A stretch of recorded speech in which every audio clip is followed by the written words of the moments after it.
Que la paix, la lumière et la présence d'Allah soient avec vous, chers frères et sœurs en islam.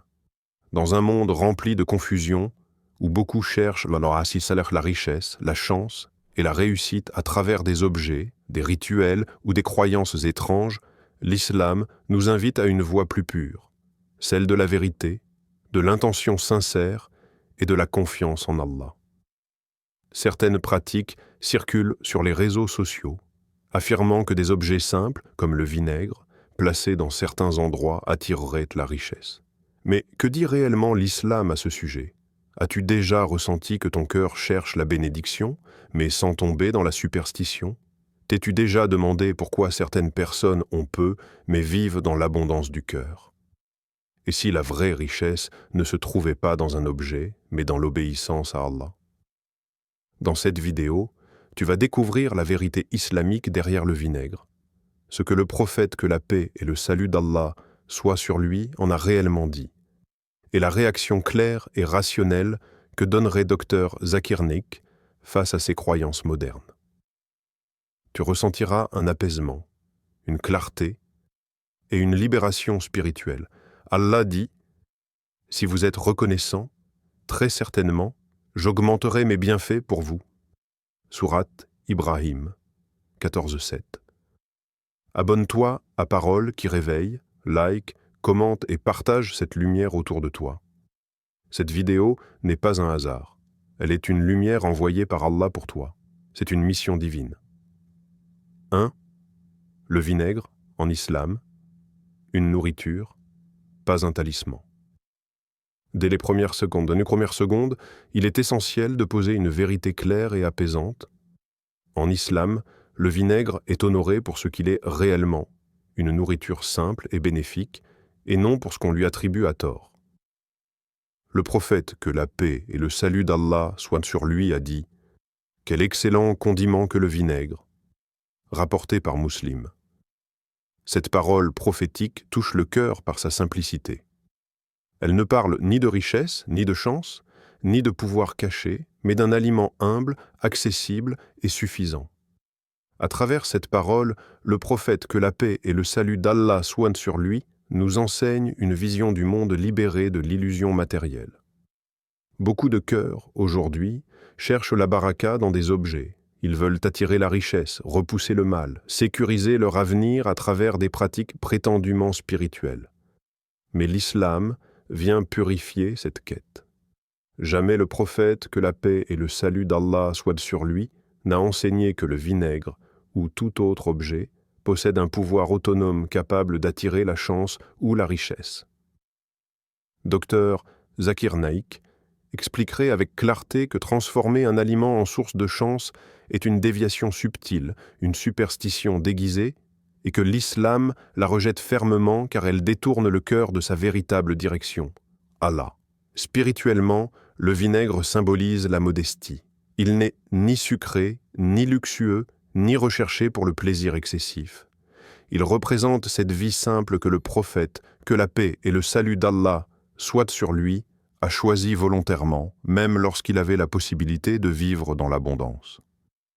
Cette simplicité n'est pas un manque, c'est une richesse intérieure. Le croyant qui comprend cela ressent une paix profonde, car il n'est plus prisonnier du besoin de posséder pour se sentir comblé. Humainement, le vinaigre nous rappelle une grande leçon. La bénédiction ne dépend pas du luxe. Combien de personnes mangent des mets coûteux sans jamais ressentir la satisfaction, tandis que d'autres trouvent le contentement dans un repas simple partagé avec gratitude. Le prophète, que la paix et le salut d'Allah soient liés sur lui, mangeait ce qui était disponible, sans se plaindre. Cette attitude éduque le cœur à reconnaître que la baraka n'est pas dans ce que l'on consomme, mais dans la manière dont on remercie Allah pour ce que l'on a. Éducativement, ce point est fondamental. L'islam enseigne que la baraka vient de l'obéissance, de la sincérité et de la droiture, pas des objets. Lorsque l'on commence à croire qu'un aliment attire la chance, on glisse doucement vers une dépendance invisible. Le cœur s'attache à la cause matérielle et oublie la cause suprême. Dr Zakir Naik insiste souvent sur ce danger. Tout ce qui attribue un pouvoir surnaturel à une création d'Allah, sans preuve du Coran ou de la Sunna, devient une porte ouverte vers l'erreur. L'image symbolique ici est celle d'une lumière douce.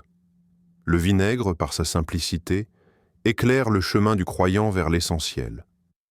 Il nous ramène à la Sunna prophétique, loin des excès, loin des croyances populaires non fondées. Comme une prière silencieuse posée sur la table, il rappelle que la vraie richesse commence dans le cœur lorsqu'il est attaché à Allah seul. Ainsi, comprendre le vinaigre en islam, ce n'est pas apprendre un secret matériel, mais redécouvrir une sagesse spirituelle. Ce qui est simple peut être béni, et ce qui est béni n'a pas besoin d'être mystifié. 2. Les endroits secrets. L'erreur des croyances modernes. Dès le début, il est nécessaire de parler avec vérité et douceur, car beaucoup de cœurs sincères sont aujourd'hui troublés par des croyances largement diffusées. Certains affirment que placer du vinaigre dans des endroits précis de la maison, la cuisine, l'entrée, un coin caché, attirerait l'argent, la chance ou la prospérité. Ces idées circulent rapidement, souvent présentées comme des secrets spirituels. Pourtant, si l'on s'arrête un instant avec un regard islamique, une question essentielle surgit. Où est la preuve? Dr Zakir Naik répondrait sans hésitation. Aucun verset du Coran, aucun hadith authentique du prophète, que la paix et le salut d'Allah soient armes sur lui, ne soutient une telle pratique. L'islam est une religion fondée sur la preuve, la clarté et la raison. Tout acte que l'on relie au monde invisible doit être soutenu par une révélation authentique. Lorsqu'une personne commence à croire qu'un objet, placé dans un lieu précis, peut attirer la richesse, elle donne à cet objet un rôle qui appartient exclusivement à Allah. Même si cela semble innocent, même si l'intention n'est pas mauvaise, cette croyance ouvre une porte dangereuse, celle du shirk discret, un polythéisme caché qui s'installe dans le cœur sans bruit. Spirituellement, cette croyance révèle une peur profonde, la peur du manque. Beaucoup cherchent des solutions rapides pour sécuriser leur avenir matériel. Mais l'islam vient apaiser cette peur en rappelant une vérité centrale: la subsistance ne dépend ni d'un lieu ni d'un objet, mais uniquement d'Allah. Allah dit dans le Coran qu'il est celui qui pourvoit à chaque créature. Lorsque cette certitude s'installe dans le cœur, le besoin de rituels secrets disparaît naturellement. L'expérience humaine confirme cette réalité. Ceux qui placent leur confiance dans des objets vivent souvent dans l'angoisse. Ils ont peur d'oublier, de mal placer, de perdre l'objet censé leur apporter la chance. Leur cœur devient dépendant. À l'inverse, celui qui place sa confiance en Allah ressent une stabilité intérieure. Même dans l'épreuve, il sait que rien ne lui échappera de ce qui lui est destiné. Éducativement, l'islam nous apprend à distinguer entre les causes légiférées et les illusions. Travailler, faire des invocations, donner la zakat, être honnête. Voilà des causes réelles de baraka. Placer un objet dans un coin de la maison sans preuve n'est qu'une imitation de croyances étrangères à l'islam. Dr Zakir Naik insiste souvent sur ce point. Le musulman ne doit pas copier des pratiques sous prétexte qu'elles sont populaires ou énergétiques. L'image symbolique ici est puissante. Celle d'un cœur attaché à une bouteille posée dans un coin sombre, au lieu d'être attaché au Créateur des cieux et de la terre.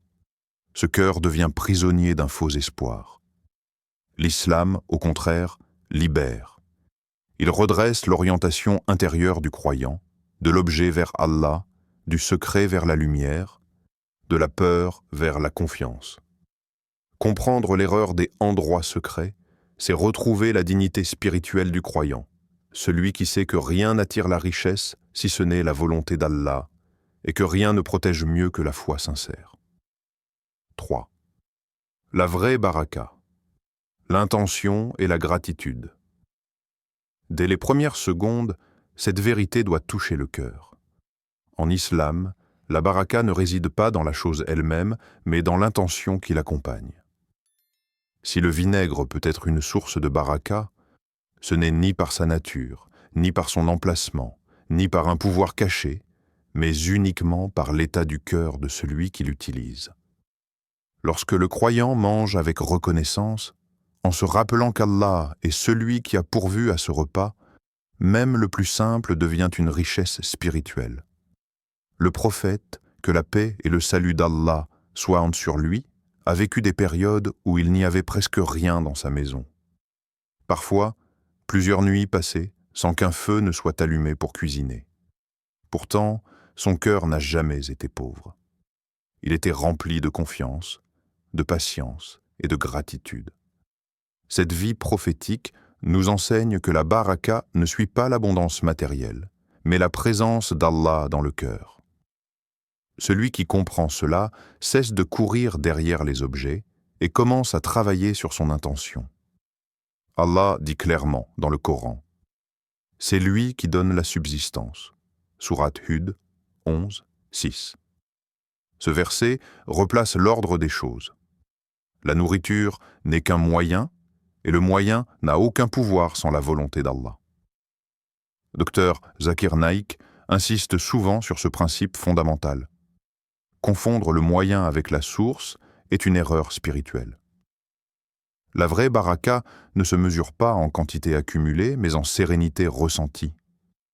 Humainement, chacun peut observer cette réalité. Combien de personnes possèdent beaucoup, mais vivent dans l'insatisfaction permanente? Leur table est pleine, mais leur cœur est vide. À l'inverse, d'autres disposent de popapao de peu, mais dorment paisiblement, le cœur apaisé. Cette différence ne vient pas de ce qu'ils mangent, mais de leur relation avec Allah. Lorsque la gratitude s'installe, le cœur s'élargit et le peu devient suffisant. Éducativement, l'islam nous apprend à purifier nos intentions dans les actes les plus simples. Manger n'est pas un acte banal, c'est une occasion de se rapprocher d'Allah. Dire « Bismillah », remercier après le repas, accepter ce qui est présent sans se plaindre, tout cela transforme un geste quotidien en acte d'adoration. Le vinaigre, dans ce contexte, n'est qu'un rappel de simplicité, un symbole d'une vie détachée de l'excès. La gratitude agit comme une prière silencieuse. Elle ne fait pas de bruit, elle n'attire pas l'attention, mais elle éclaire l'intérieur. Un cœur reconnaissant voit la baraka là où d'autres dévoient le manque. Dr Zakir Naik explique souvent que la paix intérieure est le véritable indicateur de richesse. Lorsqu'un croyant ressent cette paix, il comprend qu'Allah lui a déjà donné ce dont il avait le plus besoin. Symboliquement, la baraka ressemble à une lumière douce déposée dans le cœur. Elle ne dépend pas de ce que l'on possède, mais de la façon dont on accueille ce qu'Allah a décrété.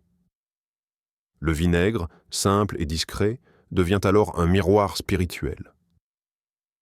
Il rappelle que la vraie abondance commence lorsque l'intention est sincère et que la gratitude devient une habitude. Ainsi, la vraie baraka ne se cherche pas dans les choses, mais se cultive dans le cœur. Et lorsque le cœur est rempli de reconnaissance, même le peu devient une richesse durable. 4. La richesse, selon l'islam, une réalité spirituelle. Dès les premières paroles, l'islam renverse une idée profondément ancrée dans l'esprit humain. La richesse n'est pas ce que l'on possède, mais ce que l'on est intérieurement. Le prophète, que la paix et le salut d'Allah soient sur lui, l'a exprimé avec une clarté bouleversante lorsqu'il a dit « La richesse n'est pas l'abondance des biens, mais la richesse du cœur », rapporté par Al-Bukhari et Muslim. Cette parole prophétique agit comme une lumière qui dissipe l'illusion matérielle. Elle recentre le croyant sur l'essentiel et libère le cœur de la course incessante derrière ce qui ne comble jamais vraiment. Croire qu'un objet attire la chance ou la richesse détourne le croyant de cette vérité fondamentale. Cela réduit la notion de richesse à une mécanique matérielle, alors que l'islam la relie à l'état du cœur. Dr Zakir Naik rappellerait ici que toute croyance attribuant un pouvoir autonome à un objet affaiblit la foi, car elle déplace la confiance d'Allah vers la création. Même inconsciemment, le cœur commence à s'attacher à ce qui est visible, oubliant celui qui donne réellement. Humainement, cette réalité est observable partout. On rencontre des personnes riches en biens, mais pauvres en paix intérieure. Elles possèdent des maisons, des comptes bancaires, des objets coûteux, mais vivent dans l'inquiétude, la comparaison et la peur de perdre. À l'inverse, on croise des personnes aux moyens modestes, mais dont le visage rayonne de tranquillité. Leur secret n'est pas matériel. Il réside dans leur acceptation du décret d'Allah et dans leur confiance profonde en lui. L'islam ne condamne pas la richesse matérielle en soi. Ce qu'il réoriente, c'est la définition même de la réussite. Être riche, selon l'islam, c'est avoir un cœur satisfait, capable de dire « Alhamdulillah » dans l'aisance comme dans l'épreuve. Dr Zakir Naik explique souvent que lorsque le cœur est apaisé, les biens deviennent un moyen et non un objectif. Le croyant utilise ce qu'Allah lui a donné sans en devenir prisonnier. Éducativement, cette vision protège l'âme contre la frustration et l'envie. Lorsque l'on comprend que la vraie richesse est intérieure, on cesse de se comparer aux autres. On se concentre sur sa relation avec Allah, sur ses actes, sur la purification de son intention. L'islam rééduque ainsi le regard. Au lieu de mesurer sa valeur à ce que l'on possède, on la mesure à la qualité de sa foi et de son comportement. Symboliquement, la vraie chance n'est pas un événement extérieur, ni un gain soudain. C'est une lumière déposée par Allah dans l'âme du croyant sincère. Cette lumière guide les choix, apaise les épreuves et donne un sens même aux pertes. Elle transforme les difficultés en leçons et les biens en responsabilités. Celui qui possède cette lumière est véritablement chanceux, même s'il a peu aux yeux du monde. Ainsi, la richesse selon l'islam est une réalité spirituelle profonde. Elle ne s'achète pas, ne se place pas dans un coin de la maison et ne dépend d'aucun objet. Elle se construit par la foi, la confiance et la satisfaction du cœur. Et lorsque le cœur est riche, tout le reste devient secondaire. 5. Ce que Dr Zakir Naik dirait clairement. Dès le départ, Dr Zakir Naik parlerait avec la franchise qui le caractérise, sans détour et sans ambiguïté. Il rappellerait que l'islam est une religion de preuve, de logique et de révélation, et non une religion de pratiques magiques, énergétiques ou secrètes liées aux objets. Tout ce qui touche à l'invisible doit être fondé sur le Coran et la Sunna authentique. Or, aucun texte ne donne au vinaigre, ou à tout autre objet, le pouvoir d'attirer la richesse ou la chance. Le vinaigre est halal, bénéfique pour la santé, simple dans son usage, mais il reste un aliment, rien de plus. Dr Zakir Naik insisterait sur un point essentiel. Attribuer un pouvoir caché à un objet, même avec une intention apparemment innocente, détourne le croyant du fondement du tawhid. L'islam enseigne que seul Allah contrôle les causes et les effets. Lorsque l'on commence à croire que la prospérité dépend d'un objet placé dans un lieu précis, on affaiblit la confiance en Allah et on nourrit une dépendance spirituelle dangereuse. Humainement, beaucoup cherchent des raccourcis vers la richesse. Ils espèrent des solutions rapides, sans effort intérieur ni transformation personnelle. Mais l'islam ne fonctionne pas ainsi. Dr Zakir Naik rappellerait que la subsistance est liée à des causes claires et légiférées, le travail honnête, la patience, l'effort constant et la responsabilité. L'islam encourage à agir, pas à attendre qu'un objet fasse le travail à notre place. Spirituellement, il mettrait en avant la place centrale de la dua. Le croyant s'adresse directement à son Seigneur, sans intermédiaire, sans rituel secret.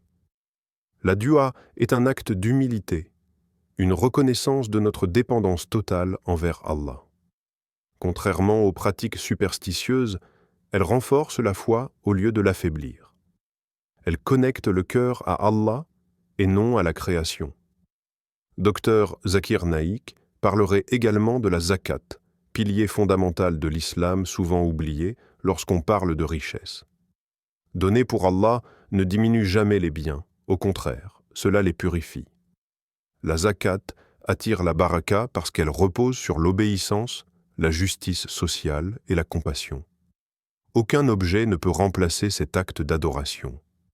La taqwa, la conscience d'Allah, serait au centre de son discours.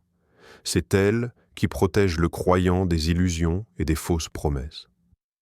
Allah dit dans le Coran, « Quiconque craint Allah, il lui donnera une issue favorable et lui accordera une subsistance d'où il ne s'attend pas. » Sourate At-Talaq 65, 2-3. Ce verset révèle le véritable secret de la prospérité. La subsistance vient parfois d'endroits inattendus, non pas à cause d'un objet, mais parce qu'Allah ouvre des portes invisibles à ceux qui placent dans leur confiance en lui. Éducativement, ce message libère le croyant. Il n'a plus besoin de chercher des pratiques cachées ou des méthodes mystérieuses. Il sait que sa réussite dépend de sa relation avec Allah, de ses efforts sincères et de sa droiture. Symboliquement, la vraie richesse devient alors une route éclairée par la foi, et non un labyrinthe rempli de croyances confuses.